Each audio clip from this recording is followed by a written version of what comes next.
Hello, and welcome to the Decibel Boost Podcast, the official music podcast for the website Surreal Resolution. I am your host, Robert, and with me I have... Hey, the prog rock snob guy is here. What's his name again? I don't know. And this time we actually have another person with us. Say hi to everyone. Hey, where the fuck am I? Who are you two? Welcome to the madness. Hello, my name is Mac 2.0, and I'm mostly the hip hop / electronica guy in the group. Yes, we are now a trio this time around, as opposed to the last time when it was just me and Alex. So maybe things will be a bit more lively here, and I won't spend like 80% of the time talking.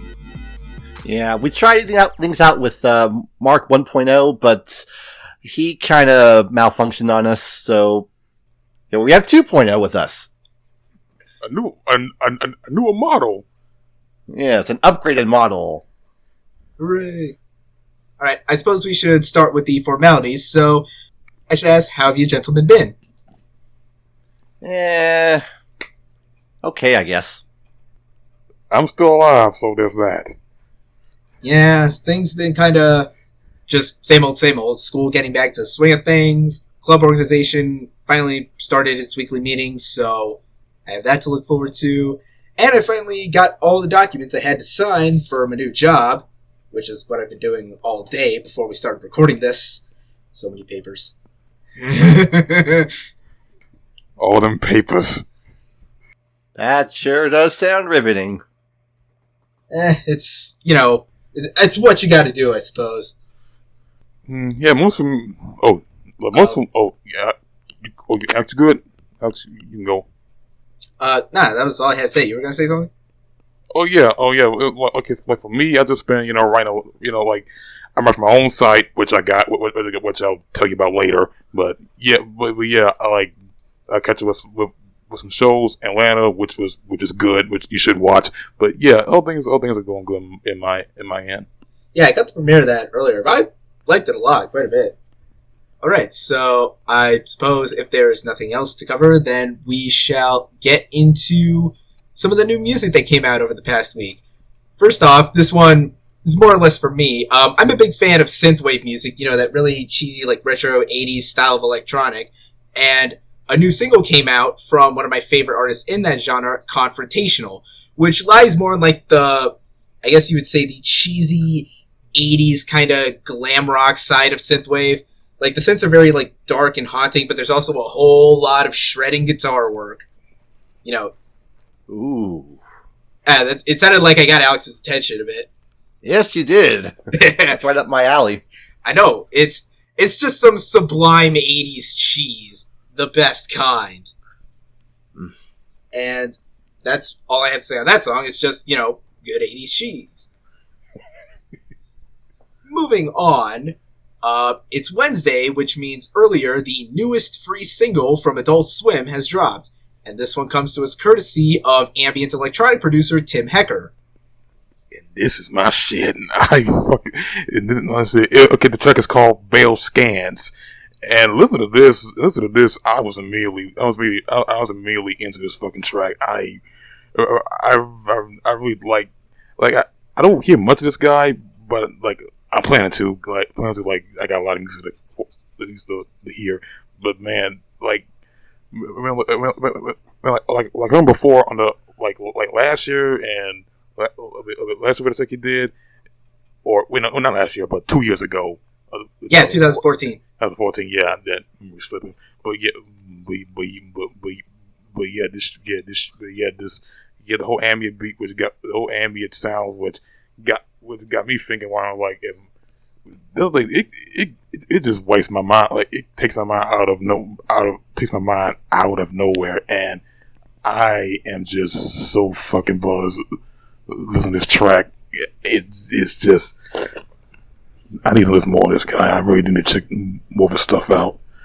Yeah, I was listening to a couple of Tim Hecker's albums like a couple months ago, sort of preparing myself for when he would drop the song, and he writes a lot of very, typically he writes a lot of very beautiful sounding ambient pieces, but this one kind of stands out because it's more unsettling. Like, there's this very kind of metallic, almost internalized vibe across, like, the whole song. It's not, like, super heavy, but it's sort of enough to make you very, like, uneasy. And that's, like, my kind of electronic. That's kind of very, like, dark and kind of harsh to listen to. Yeah, It feels like when you hear something like this, you feel like you're alone in the woods. And you're wondering, where the fuck am I? I need to get home. I need to run. It feels like something out of a thriller movie, out of a horror thriller movie. With this why I really dug this track. It gives you that feel in a different way. Sounds like the kind of music that will get you high without all the terrible ramifications of drugs. So, hey, thumbs up. Indeed. And now, moving on. Up next, I'm going to let our local prog snob discuss this one. Alright. Opeth dropped a new track earlier this week, Will o' the Wisp, coming off their new album later this month, right? September 30th. Yeah. And, Rob, you and I had a bit of a discussion about Opeth the other day. Sort of the dividing line of Opeth, pre and post Watershed. The track in question, Will o' the Wisp, has sort of the newer kind of Opeth vibe to it. It's very, what's the word I'm looking for? Medieval? Very folksy. Yeah, folksy, medieval. It has that kind of overlaying folky groove to it. And that's kind of been what Opeth's been doing since their Heritage album. I know some aren't very partial to it, but I really like it. Like, especially with Pale Communion. That was a great album. Yeah, I like this track. For this track, though, it just makes me all the more excited when the full album drops later this month. Yeah, I liked it too. It's a pretty, like, chill song by Opeth standards, but, it's a good kind of chill. Mm-hmm.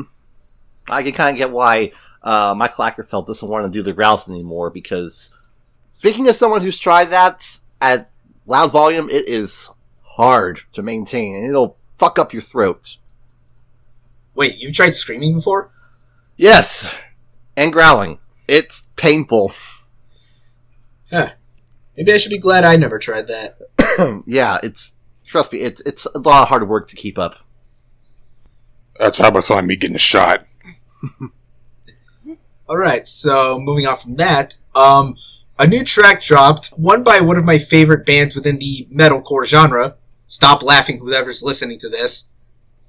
Yeah, I know it's not dignified to say you still listen to some metalcore in 2016, but the band While She Sleeps dropped a track titled Civil Isolation, and I was listening to it the first time. I kind of liked it, but I listened to it a couple more times after that, and I was like, this doesn't feel right. Like, it feels noticeably softer than the material they were putting out on, like, their first two albums. It kind of feels almost a little radio rock-esque in a way. Like, that radio hard rock direction that, unfortunately, it seems like a lot of metalcore is going in nowadays. Yeah, to add to your point, it kind of came across to me when I was listening to it with a vibe of, like you said, the more radio-friendly A Day to Remember and Bring Me the Horizon. I'm unfamiliar with this band, by the way, so I'm just dealing with my first natural feelings and thoughts about it. Interesting. Yeah, I've been following them since about 2013, because I know, like, their first album came out the year before that, and I just kept hearing, like, dude, this is, like, a fantastic metalcore album. I was like, that was still when I was willing to give the genre somewhat of a chance. I was like, is that? Sure, I'll listen to it. And I was like, this is really damn good. Way better than most of what comes out of the genre. But maybe they've kind of lost their path at this point, and they're doomed to go down. Well, I'm hoping not. I'm hoping they don't go down the same path as Parkway Drive or All That Remains. How the mighty fall. Yeah. But at least they're not asking Alexandria. They were never good. Nope. Not even Jared Dines could save them. And he can save anything. Yeah. Alright. Next track we got up on the list. Sia. I'm sure we all know her. Indie pop darling turned mainstream pop songwriter, and now she's been like doing her own thing for, past few years now. Not to mention with a bunch of artistic videos behind it where she never shows her face, even though she's shown her face in the past. And you could probably look up what she looks like, so that kind of defeats the purpose. Mm-hmm. Anyway, she dropped a new song over the past week. I don't know if it's tied to any upcoming releases, like an EP or an album, even though she already dropped an album earlier this year, I believe in January. But she has a new song called The Greatest, which is, one of those empowerment anthems, in the vein of like Roar or Fight Song, except it's not terrible. Yeah. Or annoying. Yeah, although the song, apparently it credits Kendrick Lamar, the Kendrick Lamar, as appearing and providing some kind of guest, I guess, vocal spot, but I've listened to the song about 5 times already, and screw me if I could tell you where he shows up. He shows up a little past halfway through the song. Yeah, pretty much. I think I listened to it before. I listened to 2 or 3 times, and I think he's at the 2 or 2.5 minute mark, or with 2. Yeah, if he's 2 minute mark, he shows up.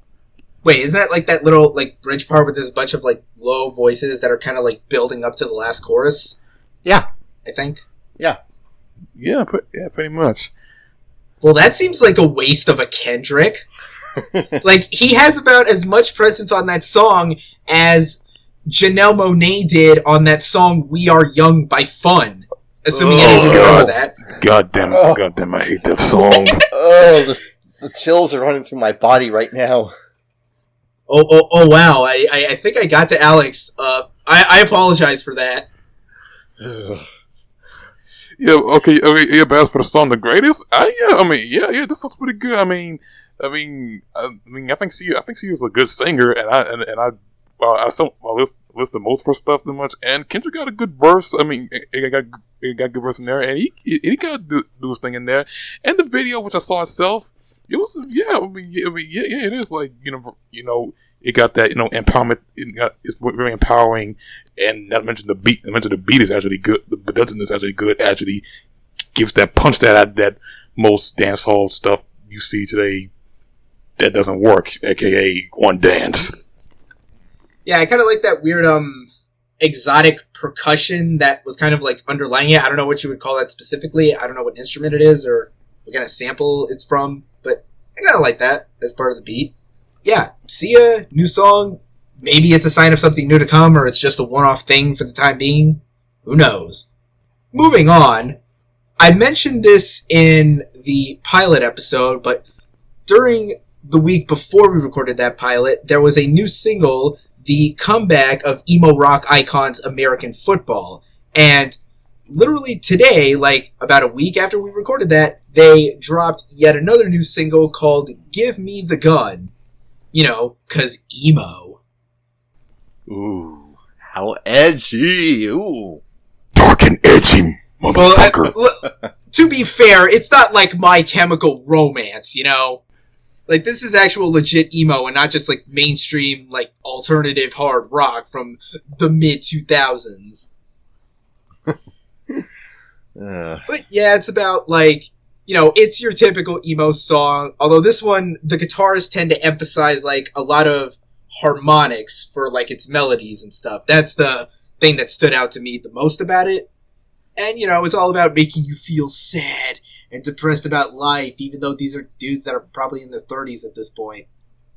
But in all seriousness, though, it's a alright song. I can't say I'm the biggest emo expert or anything, so I don't know how it ranks in the grand scheme of things, but for what it is, I liked it. And I'll probably be inclined to check out the new album when it drops in, I believe, October.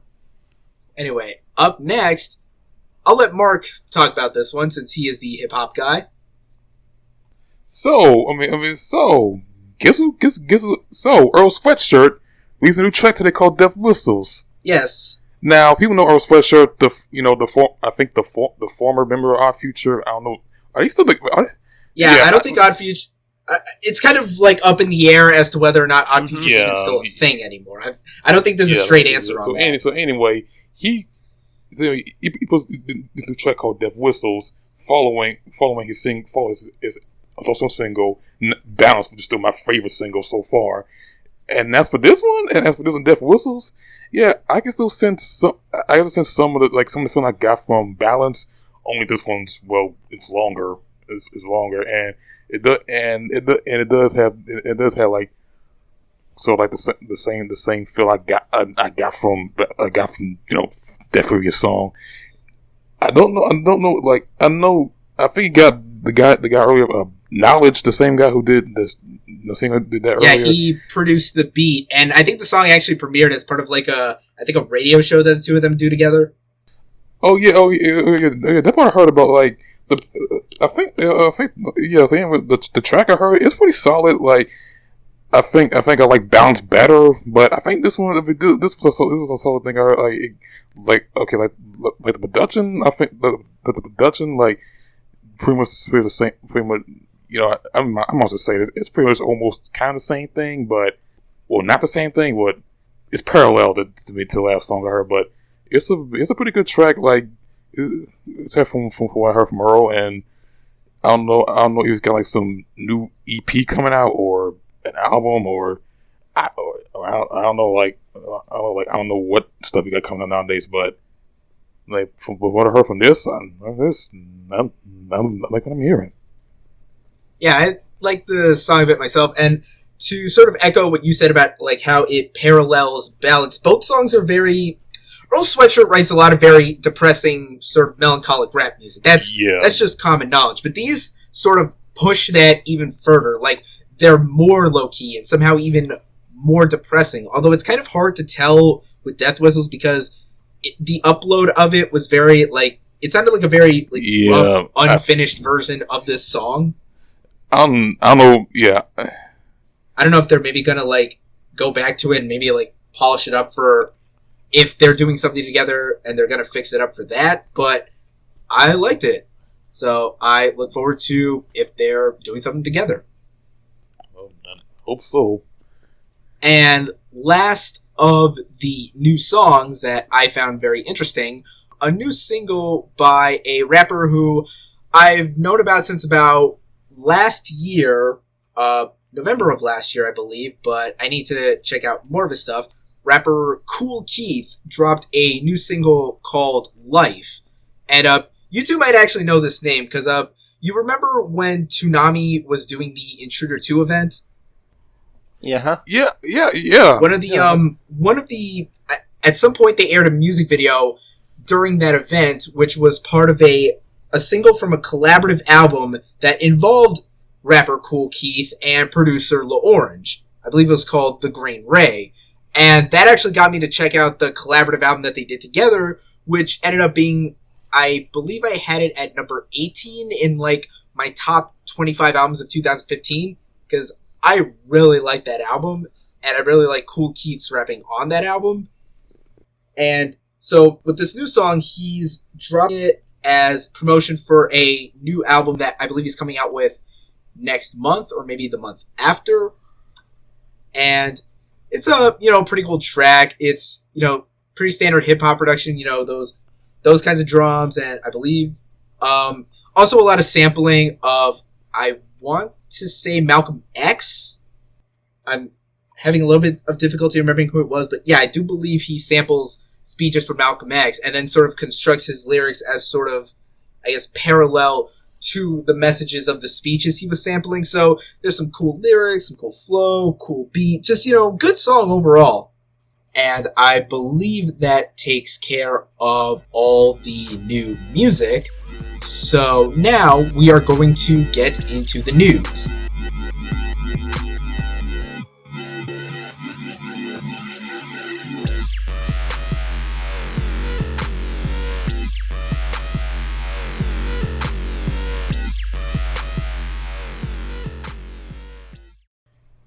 To kick off the news, all of us here play video games, right? Alex, you play games? Mark, do you play games at all?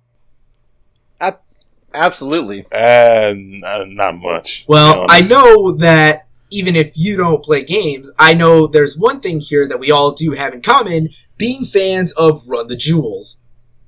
Oh, yeah.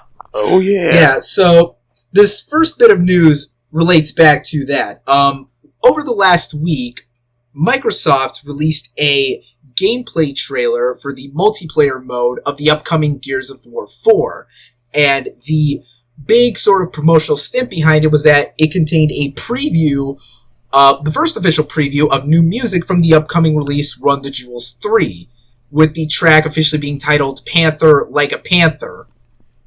Oh, yeah. Yeah, redundant name is redundant. Like a panther. But it's kind of hard to make out the song, like, in the trailer, unless you're really good at hearing hip-hop buried beneath, people just shooting each other with guns and explosions and whatnot. But, from what I could make out, it sounded like Run the Jewels, what you expect from them. I think it was mostly LP rapping, though, at least the chunk that what made it into the trailer. Yeah. But, who doesn't love themselves some LP? LP is good for the soul and the mind. Everything. It's good for everything. See, this guy gets it. And not only was there the preview of Run the Jewels 3, but it also came out that Killer Mike and LP themselves are apparently going to be playable characters in Gears of War 4's multiplayer modes. Oh shit! Because we could just do that, apparently. Might be the thing that sells me an Xbox One. Totally serious. Yes, same here. yes, same here. I can't completely disagree with that. I'm kind of with Alex on this one. Like, it's so weird, but still really awesome. Just that concept alone. Run the Jewels in Gears of War. Money. That's some mad shit. Yeah, I don't even give a crap about Gears of War or Microsoft, and I might just buy both just for that. You sold me, but Microsoft finally managed to sell me on something for once. Up next, as I mentioned earlier, Toonami, they've... In fact, very recently, it kind of seems like they've upped the frequency with which they air music videos. Like, I think it used to be, every other week, and now it feels like it's been every week that we've gotten a music video. Right. And there was a pretty big announcement over the past week or so that the metal band, the sort of sludgy stoner metal band High on Fire, will be world premiering a brand new music video on Toonami during the September 10th broadcast. It's for a song called The Black Plot, which was the opening track of their 2015 release, Luminiferous, which I believe I had about, number 8 on my top albums of 2015, just because it was one of the heaviest damn things I heard all last year. Just pure adrenaline-fueled. It's the kind of album that'll put hair on your chest. That's a pretty high praise right there. And so, of course, I'm looking forward to this video premiere, because, now that I think about it, across the 4 years that this current incarnation of Toonami has been on, have they aired any metal music videos? I can't recall. None I can remember. The closest they've come to doing that is the Christy Caracas directed video of Royal Bloods Out of the Black. And how long ago was that? That was almost maybe a year and a half ago. Wow, you have better memory than I do. Yeah, since then, just been a bunch of Adult Swim singles videos. Most recently, I recall one with Nicki Minaj and some yes, it was interpretations of animals engaged in sexual conduct. The last video they aired that I recall was DJ Mustard, Nicki Minaj, and Jeremiah, who, how he's still a recording artist is beyond me. But if that's the one. But yeah, that's the thing. Most of the videos that Toonami usually airs is either electronic, hip-hop, or psychedelic rock, because I guess that's what lends itself best to the kind of crazy, confusing visuals that put it at home with Adult Swim. But the fact that we're getting this kind of crazy animated video for a metal song, that that just gives me extra incentive to sit through Naruto Shippuden beyond just I need an excuse to drink. Yeah, those of you who are listening to this who don't know what I'm talking about, just hit up my Twitter feed on a Saturday night. You will see things you never wanted to see. Yeah.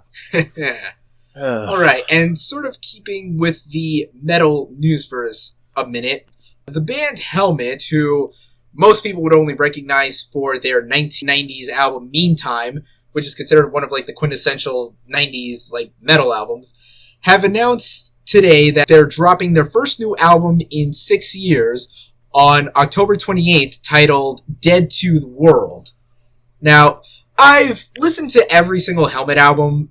I think I want to say this was around last year or maybe 2 years ago, because I've always sort of hung on to one song in particular, which was the song Unsung, because I always knew it from Grand Theft Auto San Andreas.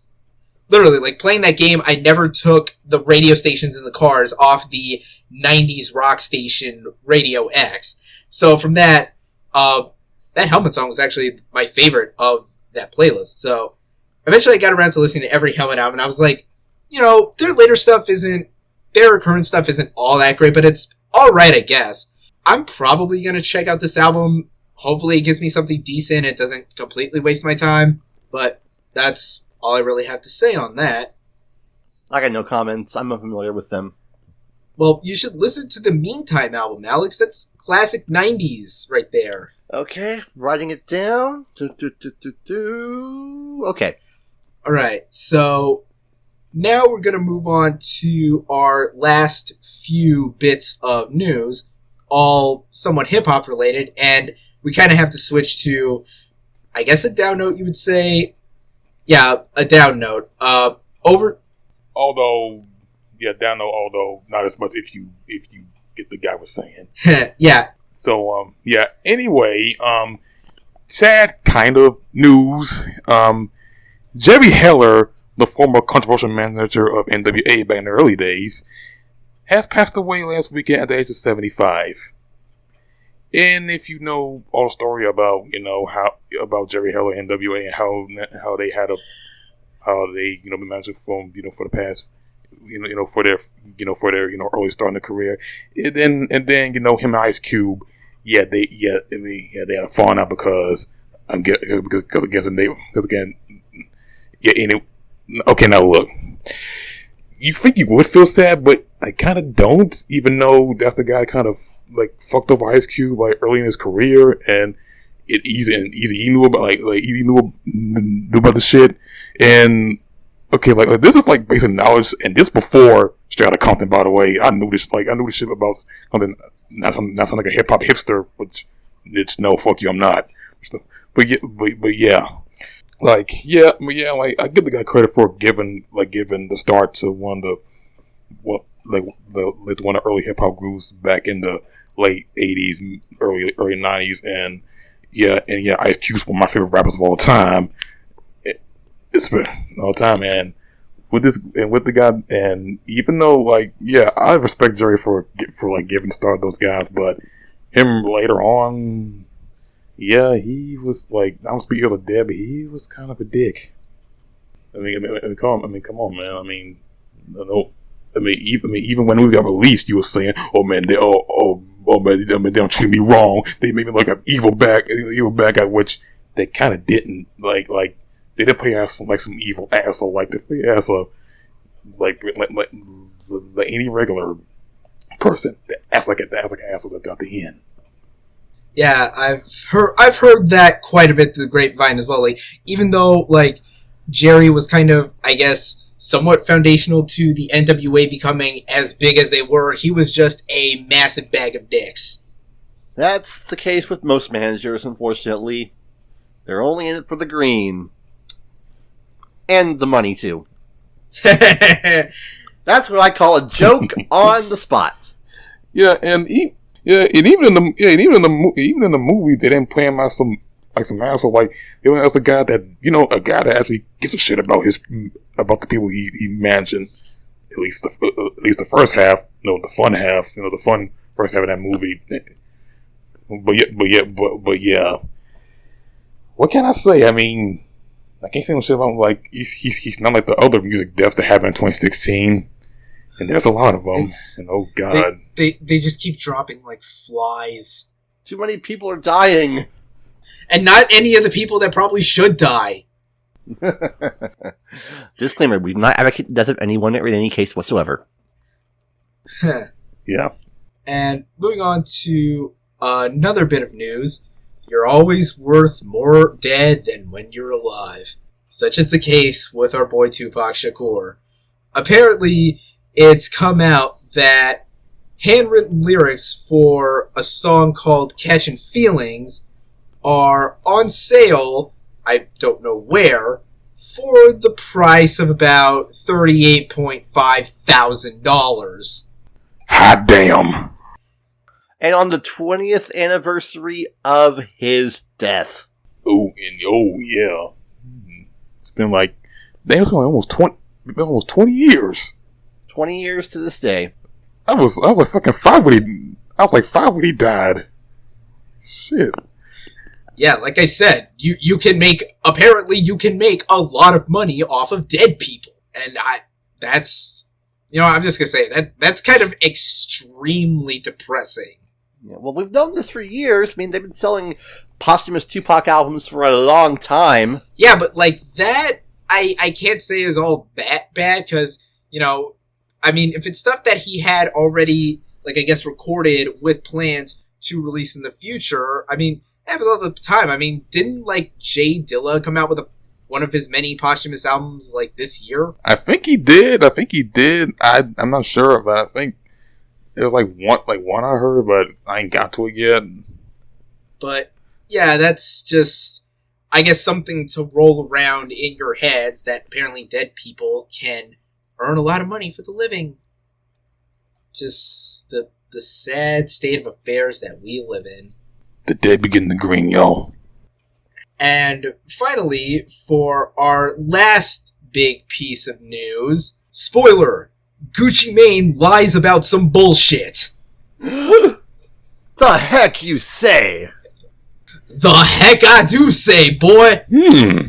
As for what the context of that line is, a Snapchat video recently came out on behalf of Gucci Mane where he said he was recording music with a bunch of various, hip-hop artists and stuff. And the one that got the most snoot was he claimed, quote, "I did a record OutKast." Now, I'm sure we all know who OutKast are, and that they haven't been a thing since, like, 2005, I think. 2000. Yeah, pretty much. Like, the last time was Speaker Box The Love Below. That was like 12 years ago, 12 years ago. Where does the time go? I'm fucking old. We all are. And people everywhere, all over, have been constantly begging, please, big boy, Andre, just get over your crap and give us a new album, please. And so this news broke, and all of a sudden everyone's like, yo, what? Gucci Mane said what now? And, even I kind of was hopefully optimistic, though maybe that's just the fact that I'm a big OutKast fan, and I was just like, please, we need you back, please. But when various music news sites reached out to representatives of, Big Boy, Andre, and Gucci Mane for comment, I believe it was a representative for Andre that said, there is no OutKast news to report.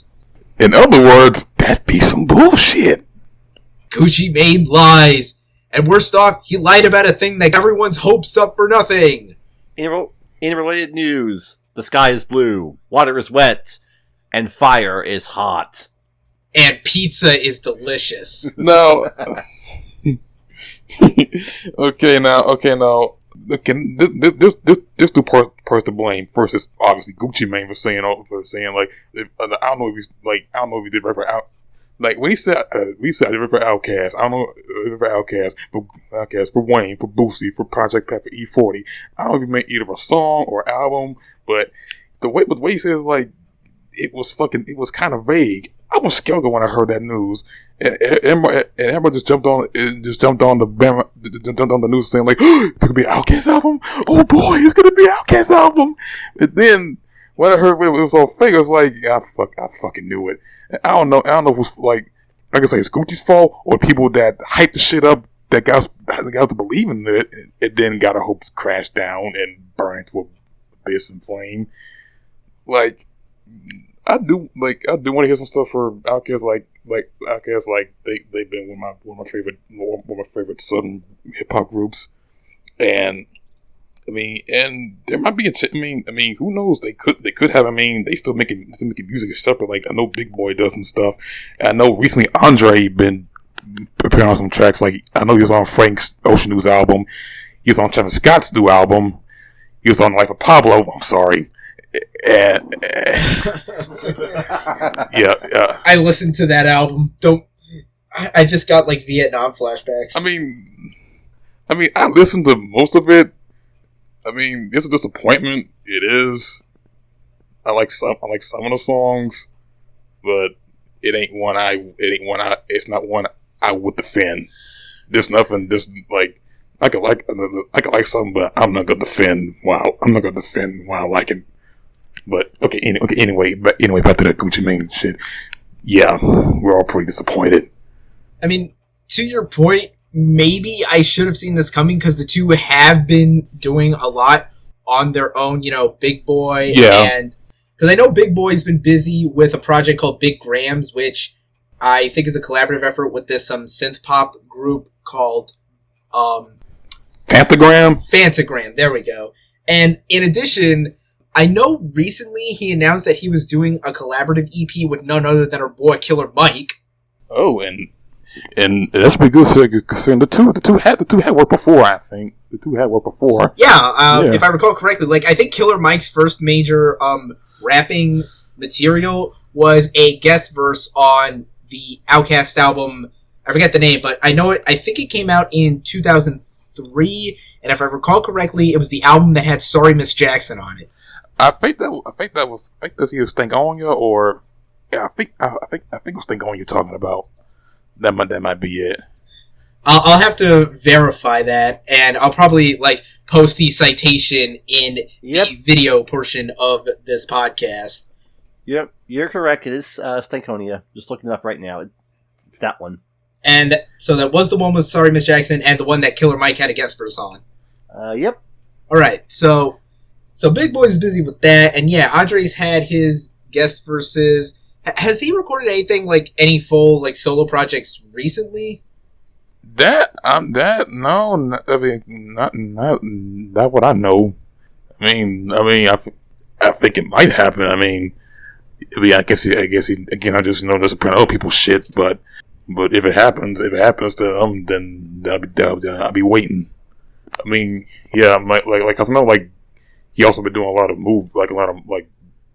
he had been doing some movies, some stuff way back. Although I don't think it worked out for most of the part because I don't think no one saw that Jimi Hendrix movie he was in, or no one. It was a Jimi Hendrix movie. Well, okay. Long ago they had he started in a Jimi Hendrix ball picked up by the guy who wrote "Toys a Slave," John Ridley. It didn't do so hot. I heard it was not that good, and the fact they couldn't get any of the songs in the movie. Oh, that's bad. That's unfortunate. Yeah. It's just what would Gucci Mane have to gain by lying about an OutKast reunion? I don't know if he lied or if he's just kind of stupid. Fair. Maybe. Or is he maybe he misspoke. Maybe he's the kind of guy for whom, whether he was recording with Big Boy or Andre, those two will always be OutKast to him. Yeah. But still, you gotta, think it through before you speak, man. Oh, yeah. Yeah. I know he recorded for Big Boy, in the past. He could have said, I didn't rap for Big Boy. He could have said that, but that one sentence got people hyped up. And the rest is history. Very short history. A short The moral of the story is, think before you speak. Or NDA. Yeah. Get it under wraps.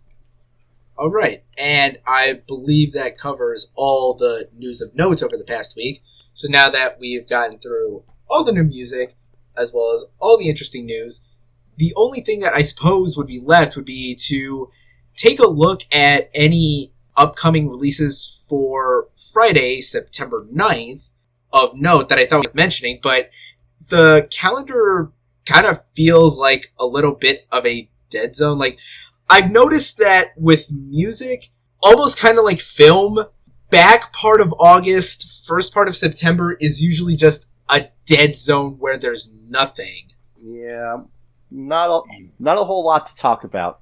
Yeah, pretty much. Although, to be fair, this week does have two particular releases of note, though only two, and admittedly they're both within the metal genre. So I'll just get that out of the way, and then I suppose this podcast will be over. On September 9th, the latest album from the Devin Townsend project, Transcendence, shall be released. Yeah, I'm gonna see them next week.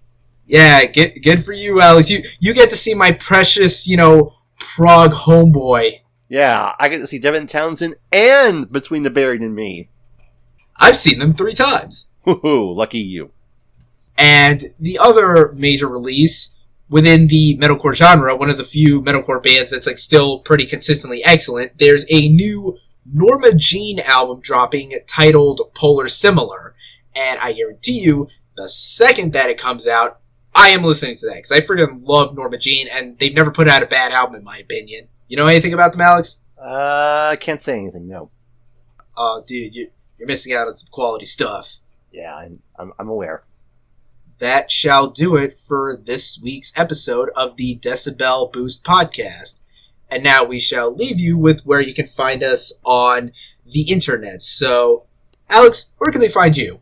Or of Azure on Twitter, and that's all. That's the only place I'm regularly online. Don't you also have a Twitch channel? Yeah, but I'm not I'm not doing it. I don't do a whole lot with that, so it's not really worth mentioning. All right, understood. Mark, where can they find you? You can find me on Twitter at Mac2HybridMedia. But that's not all you can find me at. I run my own site called The Mind of the Hybrid One. That is thehybridone.wordpress.com, where I talk about all the things, anime, TV, movies. I write my own stories. I do a whole lot of shit. Ooh, I like the way you plug that with such forceful confidence. I've been doing this shit for 5 years. Fair point.